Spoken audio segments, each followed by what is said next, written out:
This episode is brought to you by Flex Dealer.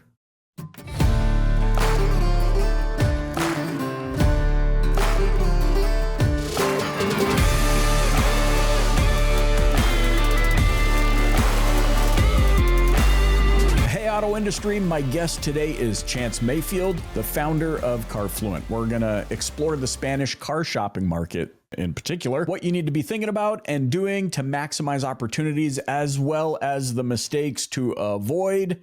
Chance, welcome to the Dealer Playbook. Oh, thanks for having me, man. I couldn't be happier to be here, brother. All right. Yeah, let's do it. You are, wait, are you in the South too? Mm-hmm. Yeah. Yep. We're probably. Are you in Texas? So we're in Dallas. Yep. Yep. So You're in, I actually didn't realize you were in Dallas until recently, right? What the heck? Yeah. So okay, hold on. Okay, listeners can just stop for a minute. We're going to sidebar for a minute. So where in Dallas? All right, where are we talking? Yeah. So we're in a small town called Canton right now. We're a little bit east of Dallas. Okay. Our team is, I gotta look this up. Yeah. Plano and McKinney has really been our hood for the last, no kidding, 10 years or so. Yeah. We kicked out over here for. Why did I think you were somewhere else? In the no grand telling, scheme, man. I walk into dealerships and there's a guy, Don Herring, who looks at me and goes, "Where are you from, man?" I can't place you. Anyway. Yeah. In the grand scheme of the broader United States, we're neighbors. Pretty close, dude. Pretty close. I'm up north of Fort Worth. We're in Argyle. Got you. Yeah. So the other side. My wife says 25 minutes pretty much from everything, including basic amenities, which takes a little getting used to, but here we are. Gotta adapt, Everybody's like, why are you guys talking about this? Well, it's important. You got to understand geography and you need to understand your consumer segments. In particular, I want to kick it off this way. Our CRO at Flex Dealer is Emerson Abria. He's born in Bolivia, American citizen, 20-year retired Marine combat veteran. And since the day he started, he's like, I'm telling you, Cirillo, WhatsApp. Dude. The Spanish market is not served. It's underserved. And I know this is something that you are particularly intimately involved in with Carfluent. Tell me what you're seeing in a 2025 world. What are the most common mistakes that need to be avoided from a dealer's perspective that are like maybe just quick tweaks? Yeah. Tweaks are, just being aware, right? John Duran has a great way of talking about this, right? Everybody, we all know John. Right.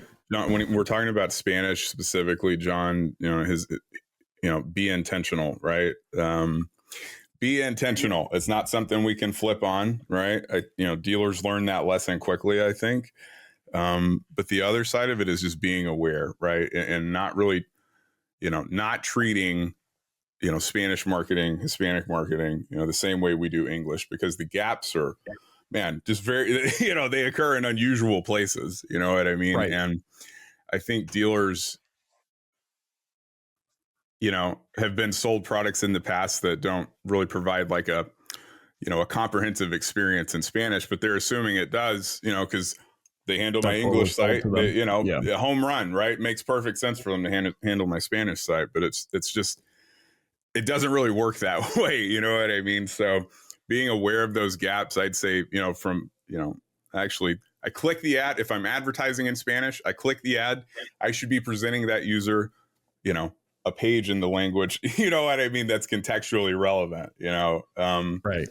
And I think that's really, that's the message we're going to keep pushing this year. You know what I mean? Is, this is a group of consumers really worthy of our investment as a dealer body. And if we just stay aware and don't bullshit ourselves, right? Like, let's stop BSing ourselves about, what we're seeing on screen, right? It's a great group of consumers to invest time in, right? Build some infrastructure around with some crazy returns on the investment, man. Yeah. Do you think generally speaking, do you think people tend to be afraid of this because political divide, not understanding culture, not wanting to say or do the wrong thing? Like, what are your thoughts? I think there's there's a couple sides to it, right? You know, some dealers, you know, they see like it's a huge lift, you know what I mean? That like, I gotta, you know, all these resources are gonna have, and that's true, right? Like, it's not something you're going to be able to build overnight, right?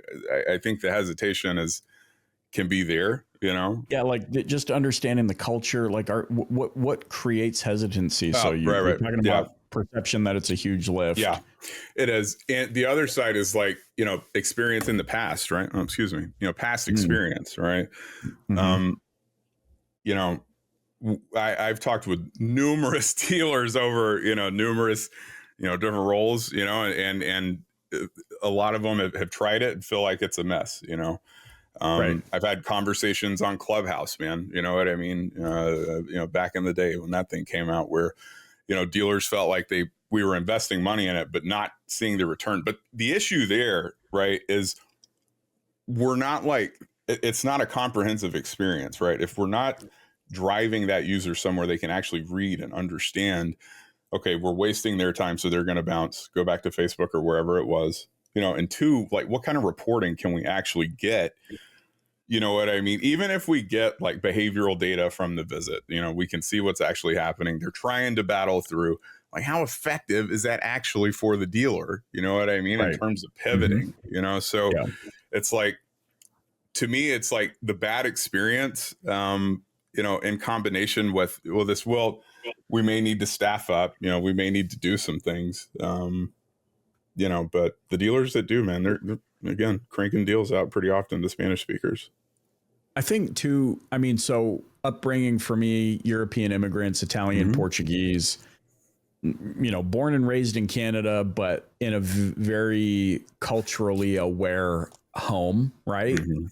And one of the things I'm so grateful for is my European heritage and the culture that I was raised with. It's unique, it's fun, it's sarcastic, it's, you know, like all of these things that I feel the born and bred North American is afraid of, because they don't want to come off the wrong way.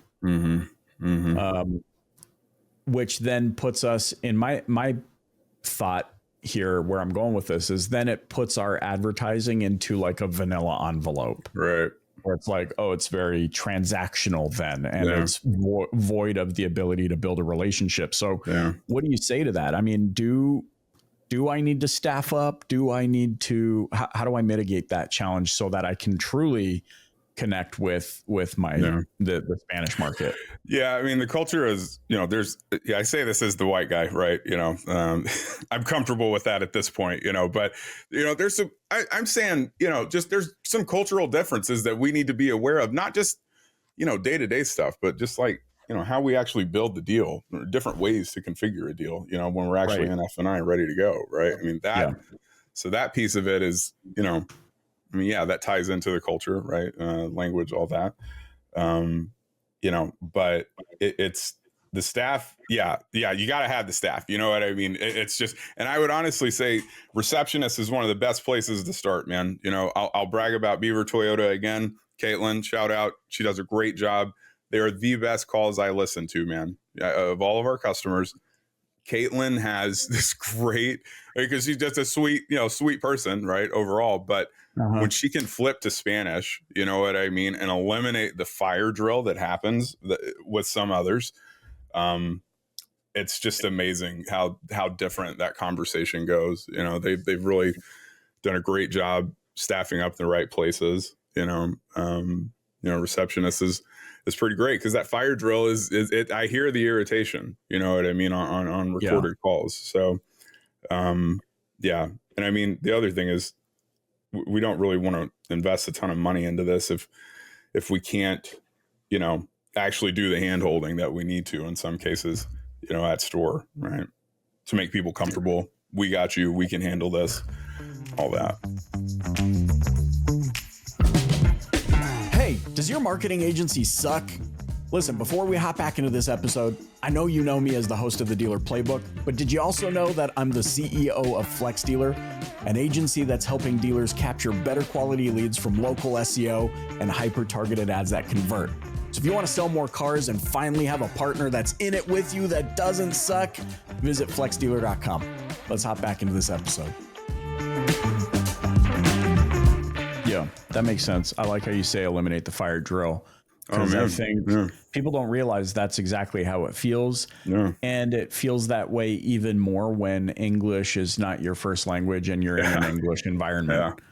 Yeah. Right? Like had I not gone to the Philippines for a couple years to do mission work, I would not understand firsthand what it feels like to have everyone around you speaking a different language. Sure. And feeling like your human nature is you feel like they're talking about you.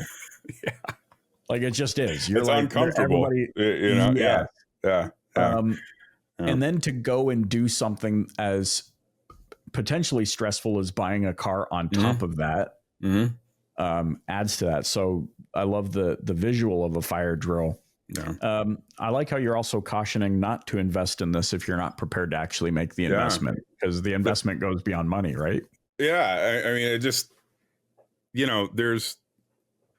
we're trying to build goodwill, we're trying to build credibility. We're, if we're saying we've got you, yeah, I mean, let's make sure we do, right. And I think that's just, there are operators out there that are absolutely going to, think that way anyway, but it's these cart before the horse scenarios, or it's just not going to work anymore. You know what I mean? Like we really have to understand experience, and take it serious. Like we got to discount it, man. If I've got Google Translate on my site, it's breaking the VDP.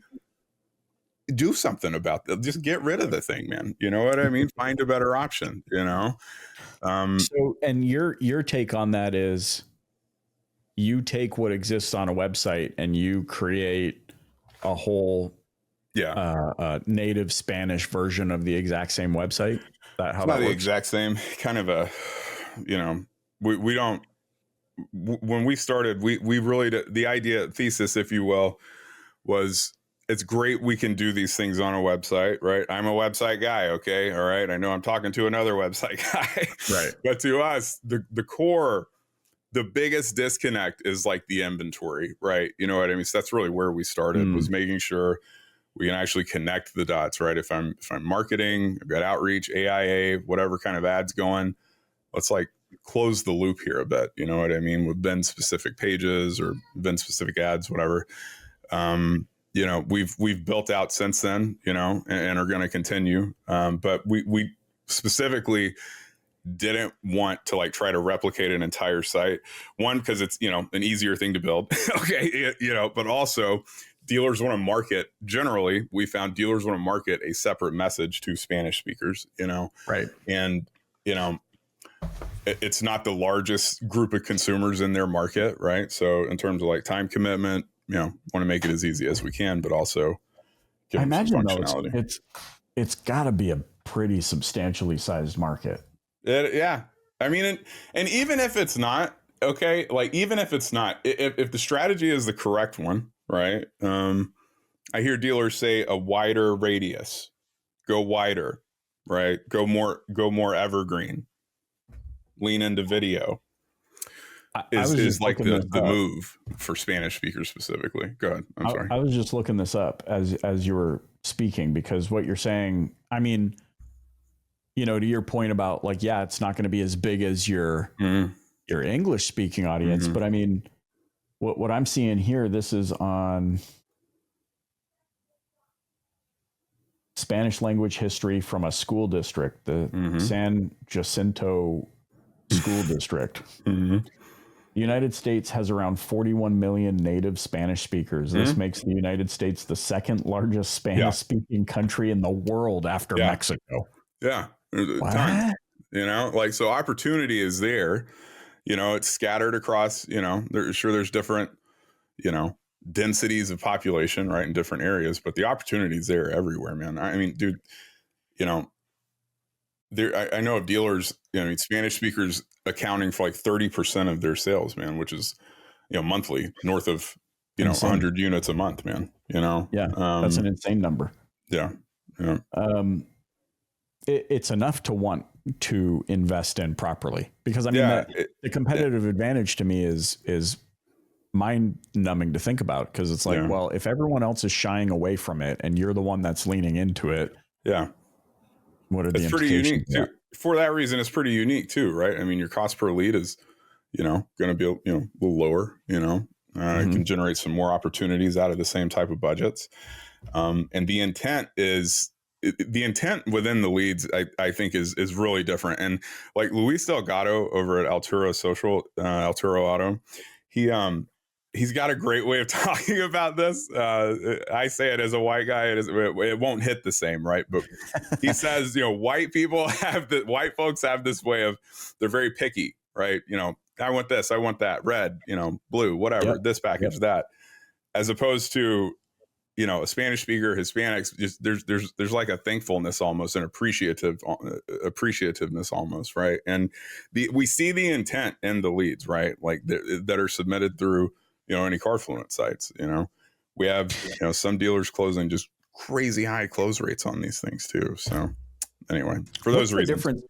Is there nuance in the type of messaging that works? Like from a targeting perspective, are there different types of messages that would resonate with a Spanish consumer versus an American consumer?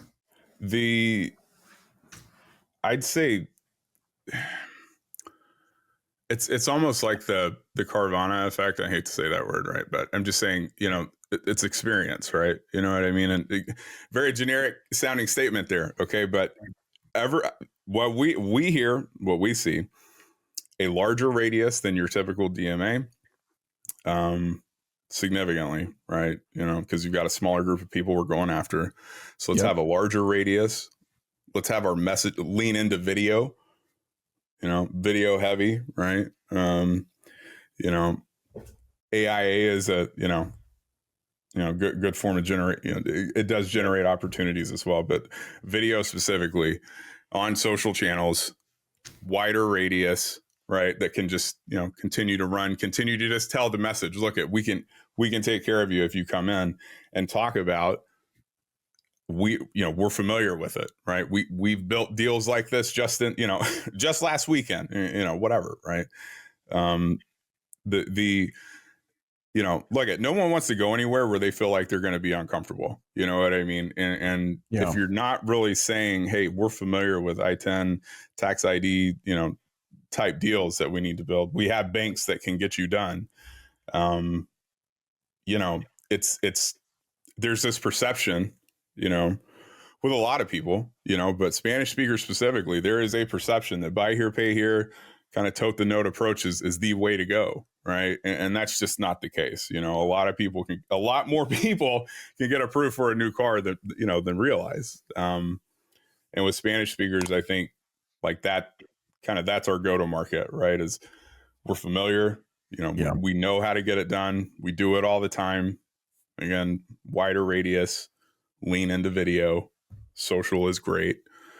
I hope I've given some info here that's somewhat useful. You know? So useless for everybody listening, except for what you're talking about, which is, I think of the cascade of this, right? So, for example, I know from my own experience that ethnic groups stick together and word travels really fast.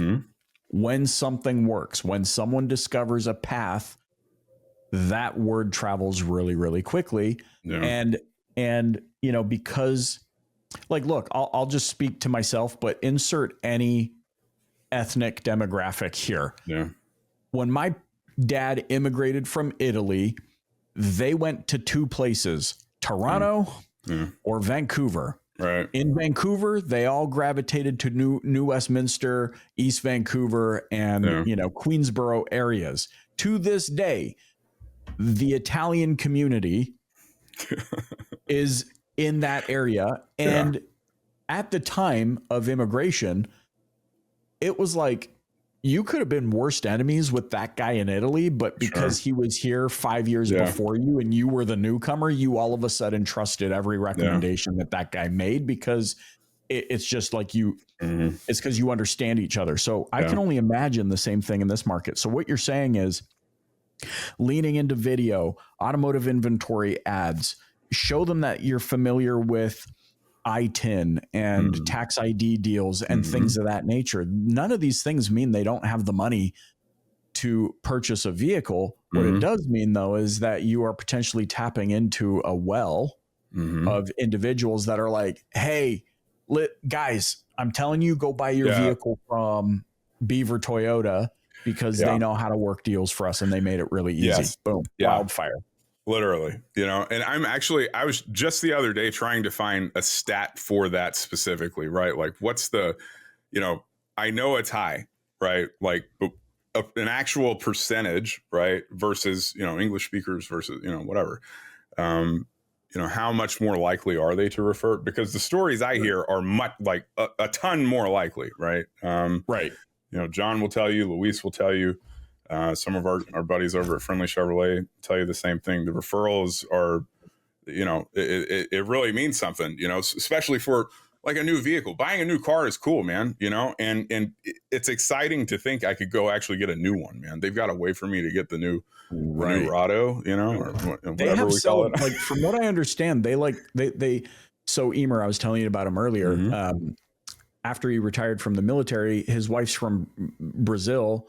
They went back to Brazil. They lived there for a couple of years. And he tells me all sorts of things like, and I know, you know, it's a similar consumer profile. Let's just say that they will have a party to celebrate the purchase of a new vehicle. Like they will invite people want to come over and see the car and sit in it and congratulate them. And like they bring a gift and like all of these sorts of things. And I know that kind of stuff happens here. Like it is an exciting event when they drive home in a new vehicle. Yeah. Yeah. And I mean, it's, there's nothing, look at it, the experience itself, right? You know, there's nothing better than buying a new car when you've got like the fun sales guy, you know, F&I, I mean, there's seriously nothing better, man, you know? And I think just taking that, you know, trusting that they'll take that message to friends and family is, you know, a big deal, you know, when it comes to Spanish marketing and just like the whole operations, making sure we're connecting dots, Spanish speakers answering the phone, grabbing web leads, you know, whatever it is, right? Just making sure they're a part of the process. I love it. Yeah. So at time of recording, we are on the toes of NADA. You're going to be doing a education session there. Which we're talking a little bit about pre-show. At the time of publishing this, we will be on the heels of NADA. Yeah. What did you, for future what did you hope your attendees took away from your session? One, you know, that it wasn't a snooze. You know, we want to have fun. I'm curious about that. What's that rating meter they have in there? What I'm curious what that is. Yeah, that whole thing. So hopefully they don't hit the I hate this guy button. You know, that I guess really takeaway there is, again, this is a group of consumers seriously worthy of our investment as a dealer body, you know, and there is a big ROI at the end of whatever process, whatever journey you're on towards doing this. You know, there's an ROI you're going to get to as long as we just stay aware, we're intentional in how we go about it. And dude, there's some serious opportunity out there that we're not tapping into on the franchise side, right? There just is, right? If we can better tell our story as to how we can help get these kind of deals done, you know, I mean, it's just more gross, more units, you know? Yeah. It gives me a lot to think about. I mean, especially here at the Playbook, we love thinking about the thing that nobody else is thinking about. You know, it's like social media. Everybody's trying to go viral on TikTok, doing weird dances, and then forgetting about their Google business profile as an example. And you're like, and this feels like one of those things to me. It's like, hey, for those that are listening and watching, like, pay attention to this. Maybe you're not, maybe you're in Canada, maybe you're in Europe, maybe you're in whatever, insert underserved consumer demographic here. You lean into them, you're going to have an opportunity that your competitors aren't. I love that. I love that visual of like your competitors looking over here and you see the opportunity in the opposite direction. I was going to say, it's almost like, when we started talking, and I'll talk about this at the workshop as well, right? But, you know, if you remember like 10 years ago, right, we really started leaning into responsive tech, right? You know, we know everyone, and this is not the exact same, but there are similarities here, all right? We start building tech to fit where consumers are, okay? It start making sure the tech we're using as a dealer body is able to meet consumers where they are. If so many, this 41, 42 million, you know, people are speaking Spanish at home, to us, that says this is a language they're comfortable in, and we should meet them where they are, right? So not exactly the same as, you know, eventually 70% of your traffic is going to be on mobile, right? But there is the guys who adapted fast back then, they won, you know, and I see that just kind of repeating itself here, you know. That's a mind blower for me to think, wait a minute, we are the second highest Spanish speaking country in the world after Mexico. Yeah. Like when you put it in those terms, it's like, whoa, why wouldn't we? Like, it, you know what I mean? It becomes a no brainer. Why wouldn't I be serving this demographic? Well, I'm excited. I'm excited to catch up with you at NADA. I'm excited for everybody listening in the future that knows what you talked about at NADA in 2025. How can those listening and watching connect with you? Man, hit us up on LinkedIn. I'm always there, right? Chance at carfluent.io via email. Check out the website, carfluent.io. I'm on TikTok. I drop, I don't know, sometimes I think some funny stuff, you know, so give me a follow, man. Follow you back. Chance, man, thanks so much for joining me on the Dealer Playbook Podcast. Yeah, brother. Thanks for having me, man. Hey, thanks for listening to the Dealer Playbook Podcast. If you enjoyed tuning in, please subscribe, share, and hit that like button. You can also join us and the DPB community on social media. Check back next week for a new Dealer Playbook episode. Thanks so much for joining.